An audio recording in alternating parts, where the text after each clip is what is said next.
Those bearings have been on this crankshaft for 16 years. They're perfect. This thing is just killing me, bothering me. So I call up my buddy at Pro Systems Carburetors and I go, I need you to make a couple carburetors up for this thing. Kyle's semi-right, semi-wrong. So fuel comes in through this tube, through the main jack, up through the metering block, through this tube, and then goes around this and sprays out inside through there. And that is a annular discharge tube.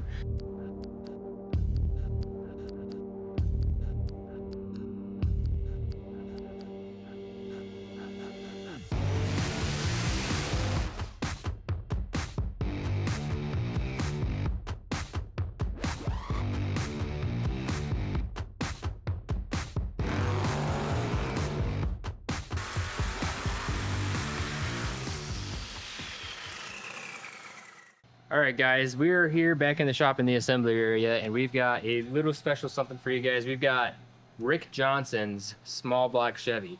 Now, Rick Johnson is a longtime friend and customer of ours.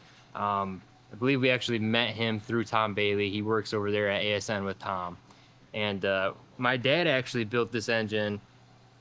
Not entirely sure how long ago. It's got to be at minimum 10 years ago that he built this engine. This engine has been running in the car for 10 plus years. So this was built like before I was even around. So it's got to be, yeah, like I said, 10 plus years. And the only reason it even came back was because he had made a carburetor change and was messing with some things, caught the engine on fire, and it ended up breaking a ringland. So after however many thousands of miles and years of use, this thing has finally let go of a ringland. So we're going to replace this piston and some rings. That caught on fire and he changed carburetors and Just that before you walk.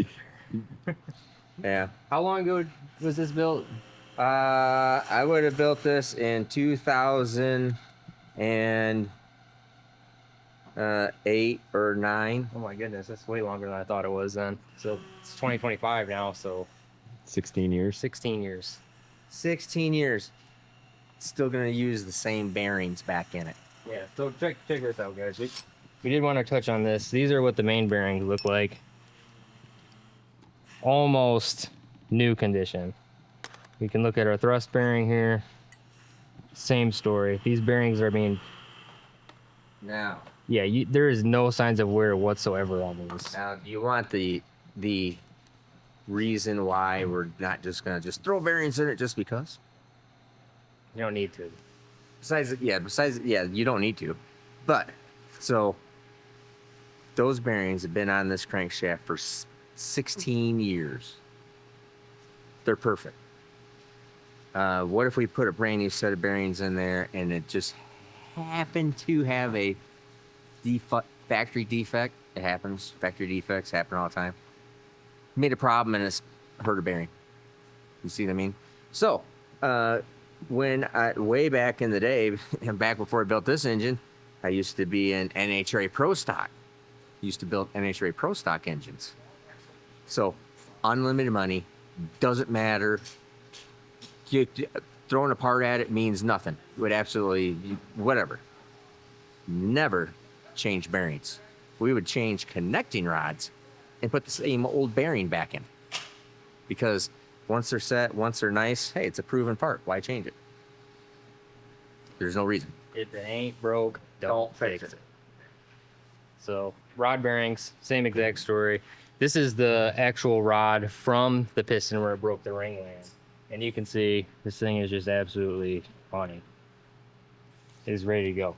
So what we're gonna do is we're gonna gap up some rings, put some rings on the pistons. We're going to just check the clearance just to see where it's at because you don't just throw things together. So we're gonna do that, and that's pretty much about it. I'm gonna lap in some valves, check the valve springs, because the valve springs could be worn out. We don't know. We haven't tested them yet. So we'll test the valve springs, which I'm pretty sure they're gonna be okay, and we're gonna reassemble this thing and dyno it. So you're not changing anything, just new piston. One new piston and some new rings. That's pretty cool. And I forgot to say, this deal on the bearings is bearings are not a wearable item.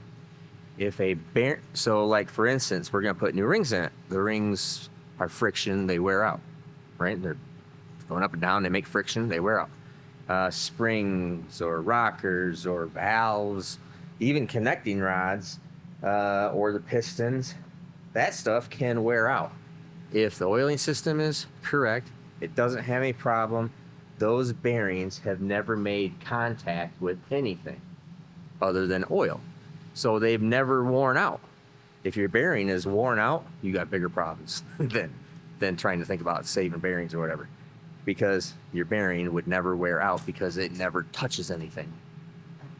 Think about that. There's an exception too, because if something makes like 5,000 horsepower and it's starting to squish the bearings out like a Pro Mod, then you do have to replace them. But Or like, yes, like the SMX. So the bit, Kyle's Rain semi. in a parade. No, he's semi right, semi wrong. The it has not in a Pro Mod or in the SMX and big drag and drive engines with a soft Babbitt bearing. Have lots of videos on that. You can go back and look at it. So it's a soft Babbitt bearing. It is intended to do that. It has not pushed through the oil film. So it has never made contact with the bearing. It is load on top of the oil film and has squished the bearing out. It has not made contact. yeah, but if it's all right, I'm not going to argue this right now, but yes, yep, If it makes that's right. contact, it's screwed. Yeah.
We're gonna put new springs on it, just cause.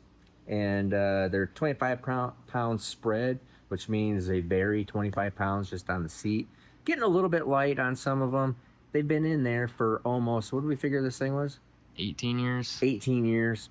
Probably could use new ones. So we're gonna do that. Remarkable how well it's been holding up, but the exhaust guides do have, it's just, they're too much. So I'm gonna have Kyle put in some new exhaust guides and then touch up the exhaust seats just to make that nicer, better.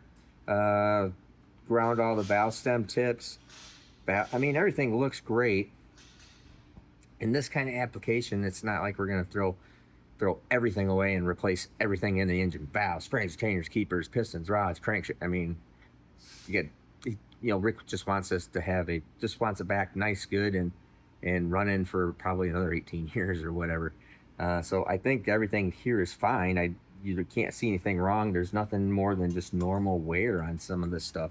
That's just a regular wear item, wear issue, just wears out. And the valve springs, they just wear out. I mean, they just do.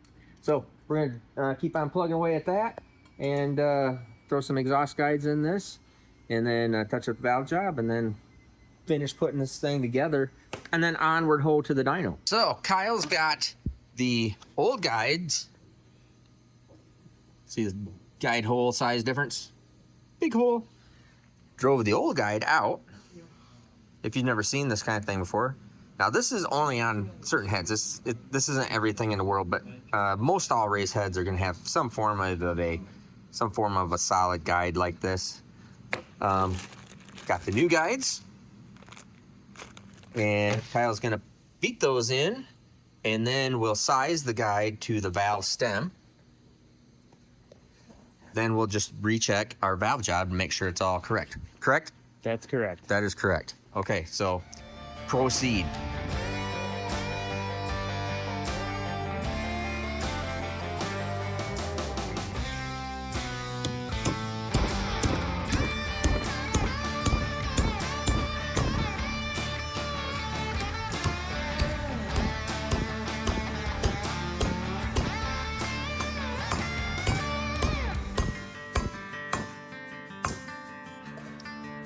All new guides in.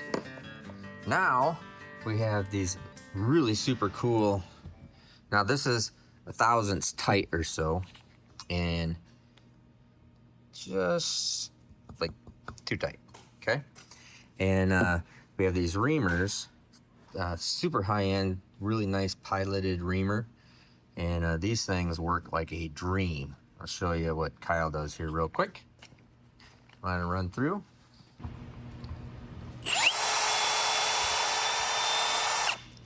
All right.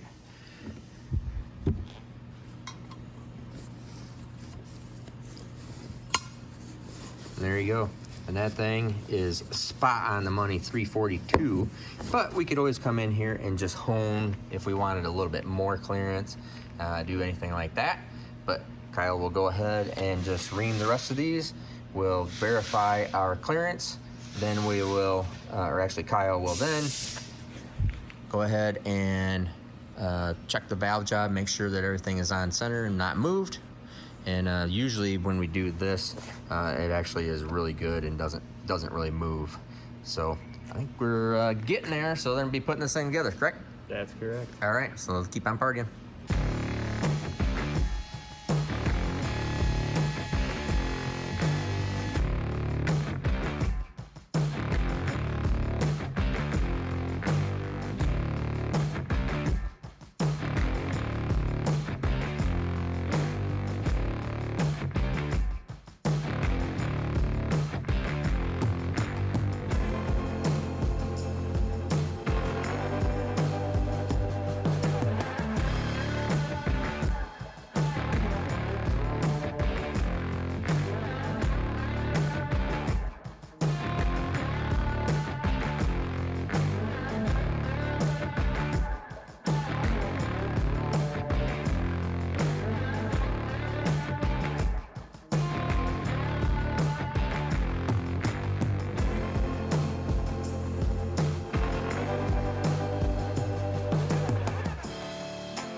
Alrighty, if you saw the last video of Dyno and Grimace over there, this is the engine we're calling Hamburglar.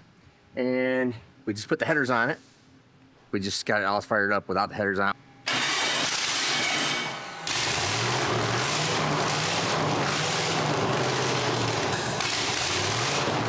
Now watch this. Pretty god darn cool. Individually you can see the firing order basically. Well, you are seeing the firing order. Very neat. It's kind of cool. Let's see if we can figure it out here. 1, 8, 4, 3, 6, 5, 7, 2. Well, it's somewhere in there. While number one woman over there was taking off headers off the other engine, got them on here. So it's already started. Let's just start up. I haven't set timing, haven't messed around with the carburetor, haven't done anything yet. So It's all starting from scratch. We're gonna time this because that thing took 2 days, probably, all things said and done, close to 20 hours. Okay? We're gonna time this one, starting now. Okay? 340.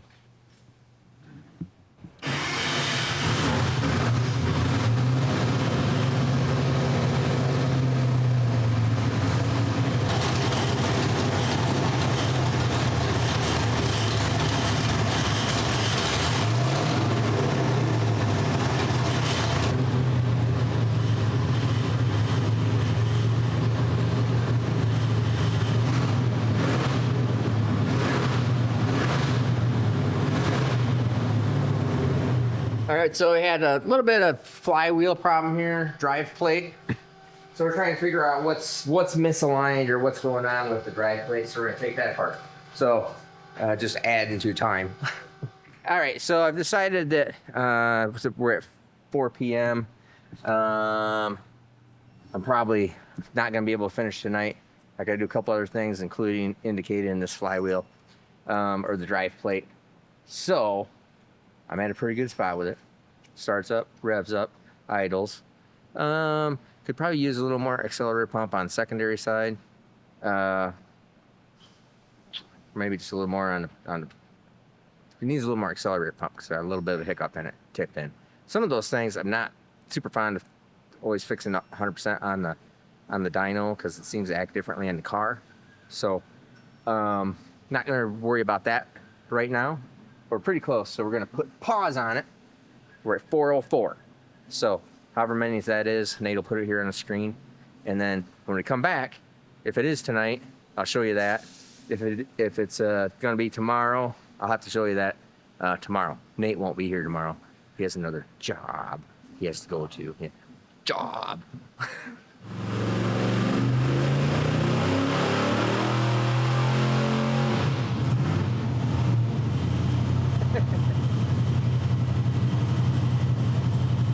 Well, I think this one's gonna be a little bit better than the other one. Alrighty, so today's Friday. Camera guy Nate is not here. So I did do some research on this because it was 18 years ago that we built this engine for Tom Bailey. Now it's Rick Johnson's.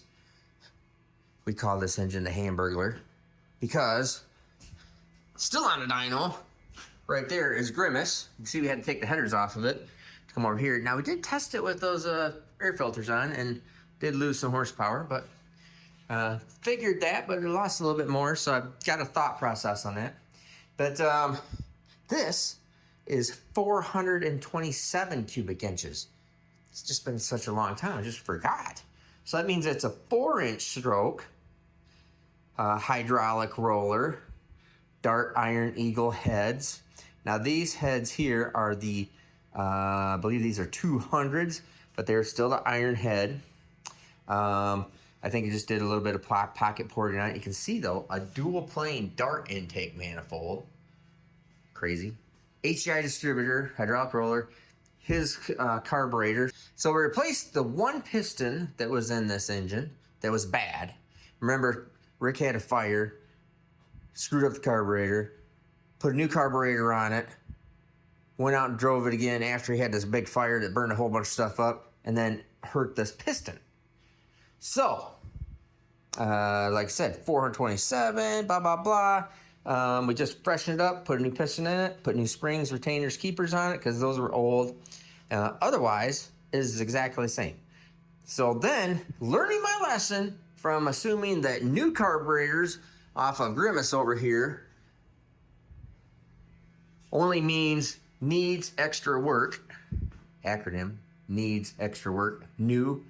But anyways, I figured, okay, first things first, I'm going to take this carburetor off, just see if it, give it a general look over, see what's there. I go, okay, cool. The float levels were just jacked way up on it, super, super low, and didn't have the jet pattern in it that I thought. So I put a 72 primary, 80 in the rear.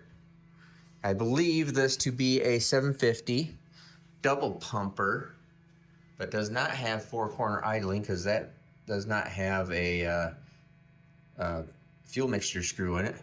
But you can see here, psh, psh, psh, double bumper, so the squirters are in the back.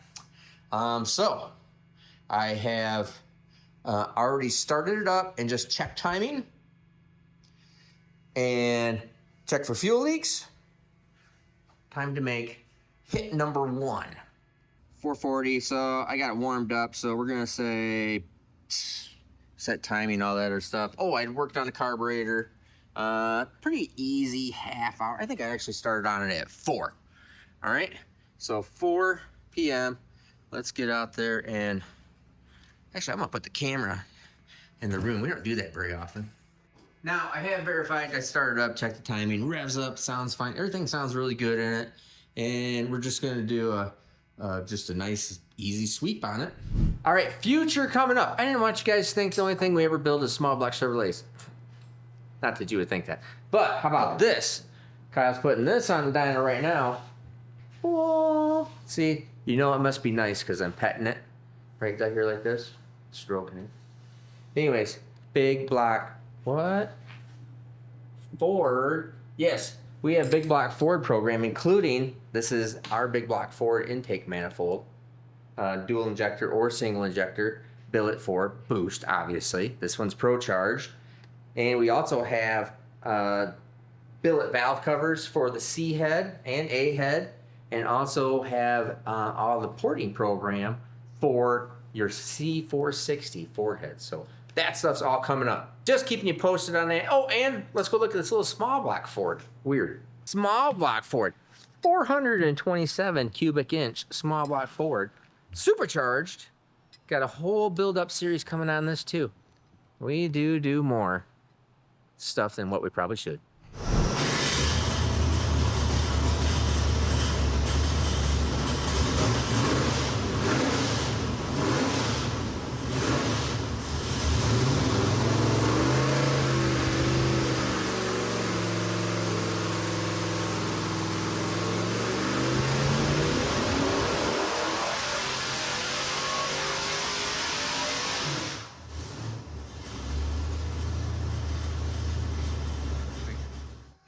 That sounded great. Looked great. What did it make? Just wait for it, wait for it, wait for it. Totally figures. Now, as we look at this thing, god darn it, figures. Close here. Big torque. Great big stroke. Dual plane manifold. Realistically, so peak torque is up here at 4150, which means peak horsepower be in that same range, but a little late over here in this whole area. Sorry about the filtering rate on the screen, but you can see here 523 horsepower at 600 RPM. It looks pretty darn good. Amazing. So I'm actually going to go in there. We'll pull out a couple spark plugs because I sandblasted the spark plugs to take a look at them. That is pretty good spot. So let's turn this water pump off, and I'll come in here and we will take these spark plugs out and take a look at them. What I would expect out of this thing. Actually, it's probably a little bit better than I expected out of this thing, to tell you the truth, but that's all right. All right, now, okay. Now, it gives it a really interesting look when you sandblast a spark plug, because what it does is it gives it this really interesting texture. And instead of having cadmium on it, it gets really clear. You can see that blue ring right there, which is our timing ring. Now that's just where it gets hot enough to be down there. But it has burned off. It hasn't made any carbon, so I'm not gonna put any more timing in it because The darn thing's running really good right there. I think the only thing I might do with this is, I think we might add just a little more jet to it and see what it does. Now I can go through and look at all of the plugs. This is far exceeding pretty much what he's wanting anyways. So I think that we're in a pretty good spot. So let's just do a quick jet change. So remember, I had 72s in it and 7280. I think I'll just go up by just 2 and 2, and so 2 in the front, 2 in the rear, and then we will go out and make another hit on this thing. And I'd be willing to bet, we're gonna be pretty close to done.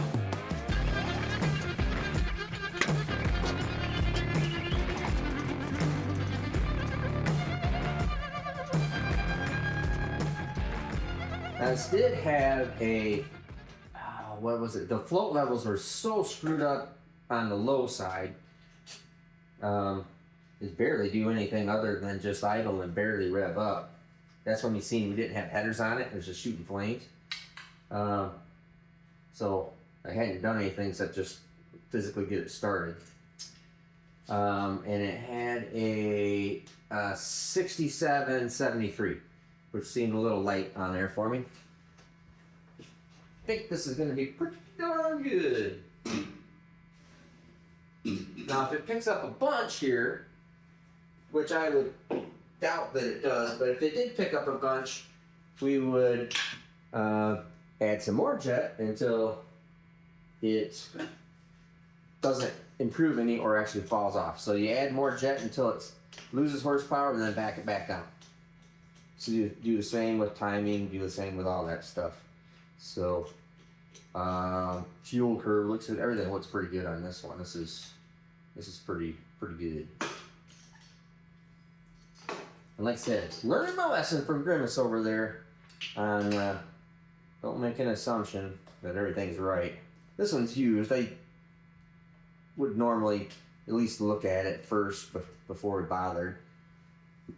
And I decided to go 3 more, so I'm going to go 75 and 83. Don't have 83, so I'm going to put 84 in it. And I got to put my glasses on so I can make sure I can read them. 75, 75, 84, 84. Oh, wait a second. I would have put, 3. Yeah, that's right. Power valve is working. All that looks correct and normal. Now, one thing this does have is this distributor still has a mechanical advance in it. And when it idles down, the advance retards significantly. So I might change how much. I mean, it goes down to like less than 10 at idle. So, but then it still goes up to 36, which is where I have this at right now. This is pump gas still, so 36. And so it looks like it has 20 plus degrees of advance, mechanical advance in the distributor. And you know what? I'm sitting here thinking while I'm working on this thing about that goddamn purple engine over there. And it's like, you know what? I can't wait. You gotta understand. Just like this one, what we're trying to do is the customer, I'm just doing for a favor. The customer brings it in, says, hey, can you dyno this thing and put some new carburetors on it? Cool. I am not the kind of guy like some engine shops that would say, get that junk out of here, I'm not working on it. Or you can't run those carburetors, those things are junk. I say, okay, yeah, let me work on it, see what I can do. It's all good. And I do that with everybody, unfortunately, sometimes. And so that's the deal with that. I was just trying to work with what he already had. So I do not have the time. I already got 2 days into that thing, unfortunately. This thing looks like it's going to make up for part of it. So I will. I don't want to wait around and order some stock set of carburetors and jerk around with it. First thing in the morning, first thing Monday morning, I'm going to call my buddy at Pro Systems, because I've been dealing with Patrick at Pro Systems for 30 years. And I'll put the squeeze on him to help a brother out, and God darn it, get a set of carburetors. I'm gonna see if he can do a set of carburetors for it immediately, like Monday morning, because I don't want to mess with it. I don't want to get a set of box start carburetors and jerk around. I've already got too much time. I'll tell Patrick exactly what it is, make a set of carburetors for it, and I want to see what it does. So we're gonna do it tomorrow morning, or not tomorrow morning, Monday morning, after I find this jet. So this is 3 in the front, 4 in the back, because I'm limited on jets, because I don't do a lot of carburetors anymore. And not too concerned about that. I was gonna go 2-2, now it's just 3-4. I guess we'll see if it's too much, but I think it's probably still gonna respond. If it responds any, I'd rather have something be a little bit rich than obviously lean. That's always a good idea.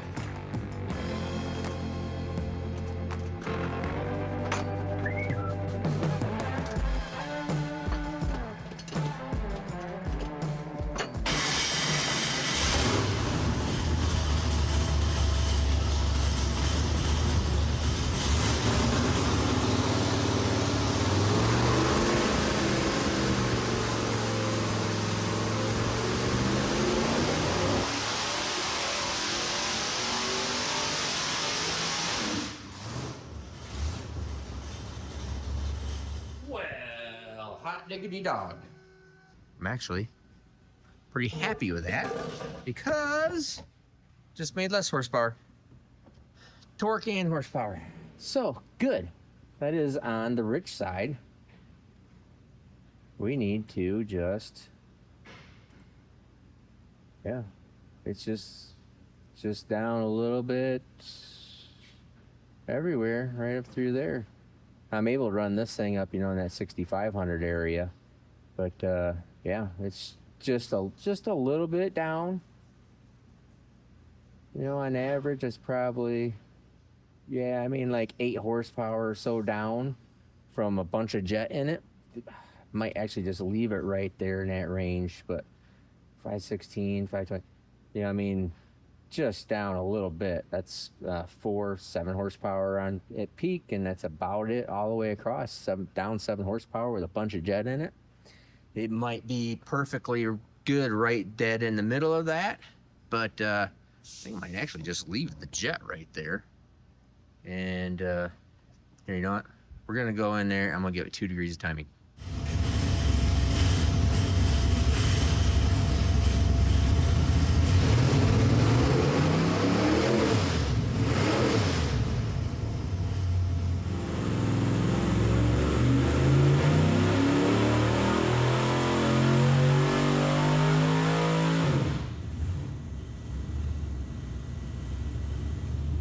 Well, there you go.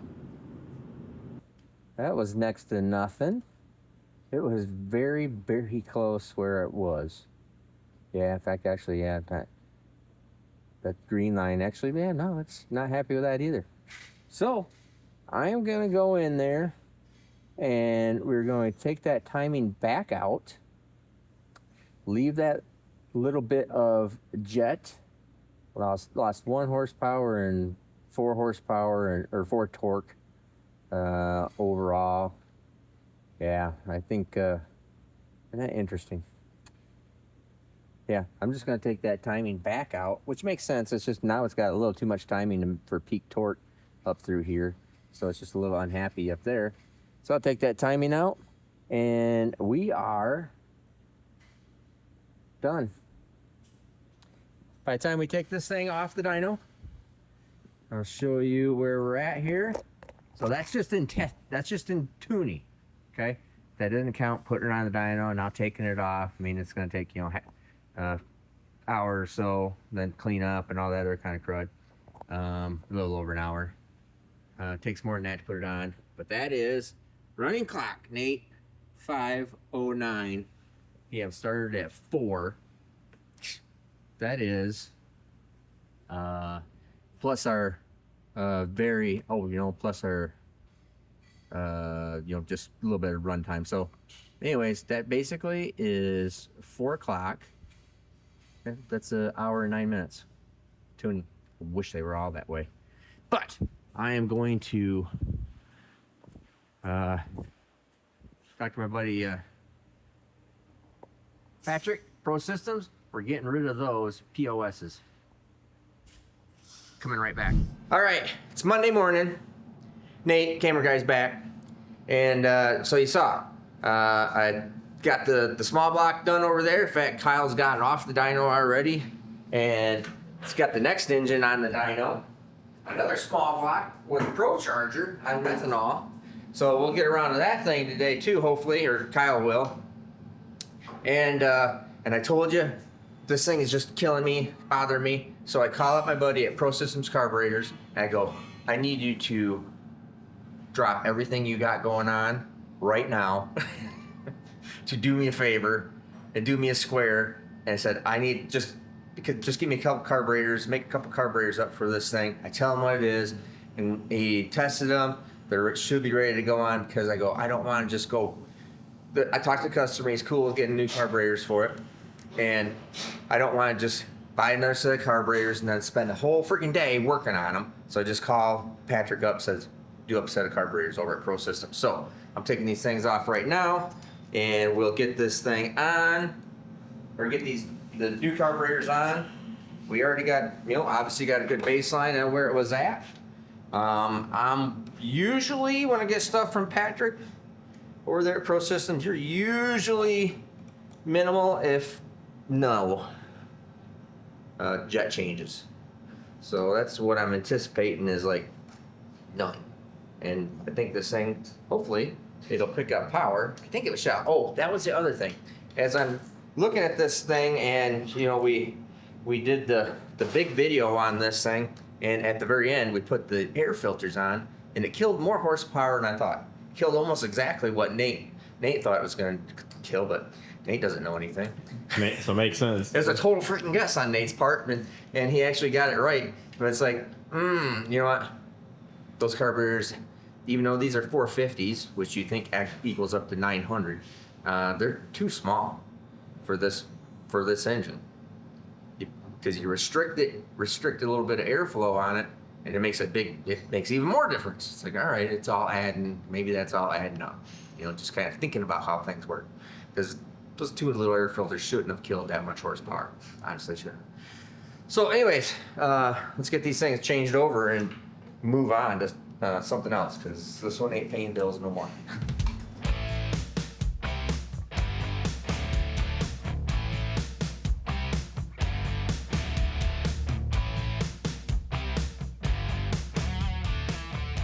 This is interesting because I did talk with Patrick about this. So, if you look down in this carburetor, we had talked about this whole booster situation. I don't actually know what style of booster they actually call this, because this is not a dogleg booster. But I want you to look down here, look at this. This is called the booster. This is where all the fuel comes through. That's the little teeny weeny hole that it's going into, okay? Now, look down in here. Now this is an annular discharge booster. If you see, keep looking right there, these little holes all around here. You see them right down in there? Can you see them on the camera? Maybe some part right down there at the level of my below the screwdriver tip. Oh yeah. Right there, those are annular discharge holes. So fuel comes in through this tube, through the main jack, up through the metering block, through this tube, and then goes around this and sprays out inside through there, and that is an annular discharge tube. So what that does is this actually effectively makes this a slightly smaller carburetor. So I think Patrick made these out of 750s. He also has these super cool billet squirters, which I don't know exactly what that's all about. We'll look at that when we get this done, and which is going to be here shortly. It should be nice. I should just be able to change some fittings here, hook up our throttle linkage, set that up, and should be ready to roll pretty quick. All I need is just to live one last night. Tired of being in hell all alone. All I need is just to cross the red lights. All right, so I didn't have the correct lines for the tunnel ram carburetor stuff. So I've made these temporary lines, and I had to re-engineer the linkage up just a little bit. So obviously, just like everything, always takes longer than what you think. I gotta put some fuel in the bowl because they are empty. And we'll go from there. All right, carburetors are on. Put some fuel in the bowls, and let's see what it does. Ooh, gotta like that. Oh, I also added a fuel pressure gauge, so I just put one in line because I just wanted to double check that.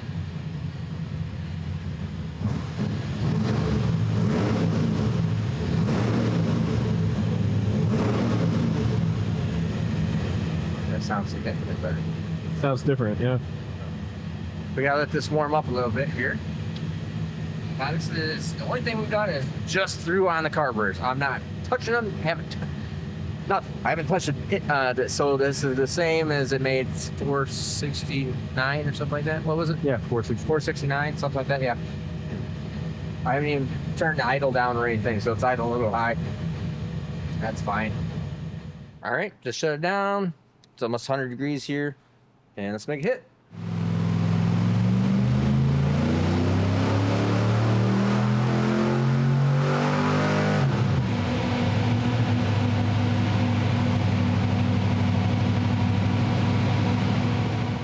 Well, there you go. Untuned, out of the box, 502 horsepower, 503 horsepower, 556. That seems high, I think, but let me see here, or maybe not. Save close, we'll overlay. Yeah, totally untuned. It'll probably get better on this next one too. Oh shucks, let's see here. Since I shut everything down, I gotta go back find it. Green line is with the air filter, 442, 510. Let's look at the pull before that, which would be our good pull. There we go, which was, yeah, 468. Let me get rid of this air one. So this is just bolting on carburetors. Easy, squeezy, lemon pleasy. And obviously you can go in there and take a look. But that is, that's awesome. So right off the bat, 500 horsepower. If I would have made 500 horsepower before, I never would have been doing half of any of this. So I think we'll actually go in there, and then I want to see if this is making the plug read just a little bit better. So let's go in there real quick, read a spark plug, and then we'll come back out and maybe I'll make a little jet change on it or something.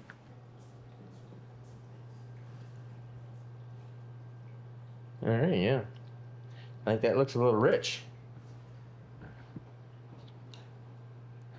We've tried the timing route, but I've never tried the timing route with this pair of carburetors. So let's, I think well, let's go look at the fuel pressure. Want to make sure it's got enough fuel pump. Everything's all good there.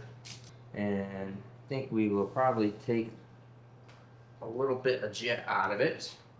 We'll look at our fuel pressure real quick. All right, just a rock solid 7.2 pounds or so, so perfect. I did look at the float level, both sides.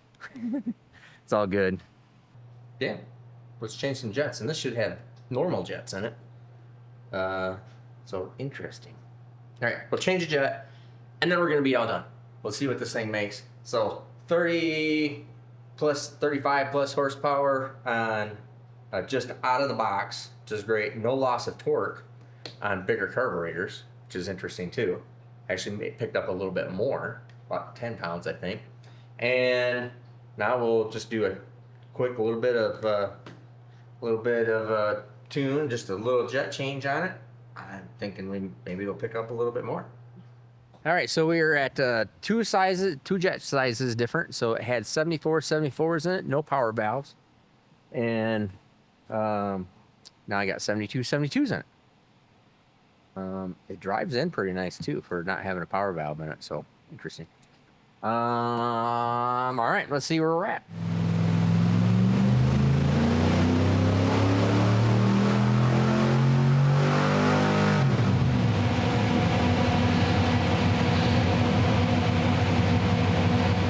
I think that's the same, isn't it? It's actually a little higher RPM, but... Yeah, it was 503 last time. Oh, was it? Mm-hmm. 504, yeah. 503. Oh, yeah, 503. Yeah, you're right. All right, 2 horsepower. Let's see what it looks like in a graph. So that's I don't know what that is. What is that? There you go. Sorry. There we go. It's a little bit smoothed out, just a little bit here or there. So I'm gonna keep that jet in it, but it's that's a pretty minimal change, which means if it's not making big changes. So the way you would generally tune any kind of engine is you make a change, it makes a big improvement.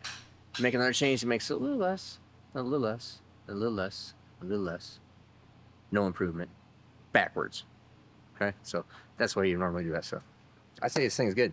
We're gonna call this 505 horsepower, 550 foot-pounds of torque. That's a really good deal, and like right out of the box. So super happy with that. That looks great. Yeah, our fuel pressure was perfect. We had some questions about fuel pressures and stuff like that. It's perfectly good, no problem. So I'd say this thing is rocking. It's done. Looks good. So let's continue on. Alrighty, so we're rolling Grimace out. Gonna answer who's the favorite comment / question, and one other thing. So let's start with the other thing. First off, it is Kyle's birthday today, March 4th. He's 24 years old. So go do the kid a solid. Go to his YouTube channel. If you haven't been there already, he has a pretty good YouTube channel. A lot of times I watch it and I go, oh, yeah, that's actually pretty good. You kind of have a nice, smooth delivery on stuff. It's kind of nice. It's a little bit different than this station or this channel. So go over there, Kyle Morris on YouTube, and like, subscribe, and make sure you watch his video coming up tomorrow. So we do ours on Tuesday and Thursday, and Kyle does his on Wednesday. All right, so it's his birthday. Happy birthday, bud. Then, who was the favorite comment question? Ironically, on this particular job, almost everybody had a comment of what to do, not a question. So I thought that was interesting. A lot of you guys are really smart. Be proud of yourselves. But the best comment that I had was from Big Dog 7770. I used to be a fan of this channel, but now I'm a full-blown air conditioner. Oh, that's a good one. And for that good, awesome comment like that, since there wasn't a lot of questions, I didn't have to answer a question, contact me. I'm going to send you something cool. So make sure that you leave any questions or your comments, because now I might as well even just take the best comment. So whatever strikes my fancy. I see something, I go, oh yeah, that's a good question, or oh, that's a really good comment. On either the Hamburglar engine over there that we just got done with, or going back and putting the carburetors on this thing. Got a good question, got a good comment. Make sure you leave it down below. So watch the videos, share them. Oh, make sure you're subscribed. We're so close to hitting 500,000. I almost guarantee you that there's 5,000 people out there that think they're subscribed but have been kicked off the subscription list. You still get notifications, you still see me. It doesn't mean you're subscribed. Go help me out. make sure you're actually subscribed. If you're not subscribed and you're watching this, you go, I'm not subscribed, but I'm not paying for that junk. It should be free. It is free. You don't have to pay for your subscription. You hitting the little subscribe button just helps me. Doesn't do anything to you. Doesn't cost you anything. Doesn't do anything. So make sure you go over there. Try helping me out to get that 500,000. It's like probably the last mile marker there is for us because we're not a million people channel. We're just not. So that's probably like gonna be it. We'll gradually grow a little bit here. But we're not. Can't ever imagine we'll ever make it to 1 million. So, anyways, I'm Steve Morris. Have a great day.